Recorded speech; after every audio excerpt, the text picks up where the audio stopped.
Today we're memorizing Mark 13:31. Hi friends, I'm Miss Nancy Ruth. And I'm Mr. Roger. We want to see kids living for Jesus.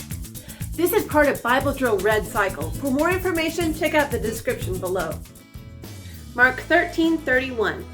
Heaven and earth will pass away, but my words will never pass away.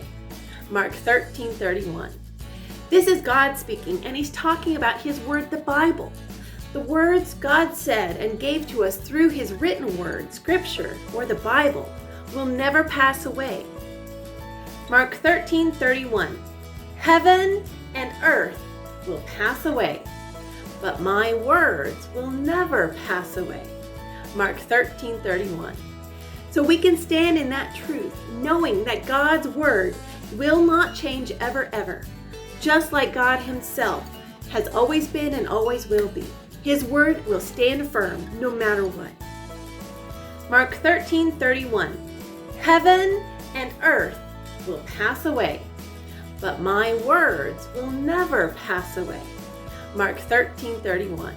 Don't forget to subscribe. We post memory verses in 4 translations, key passages, answers to Bible questions, and more.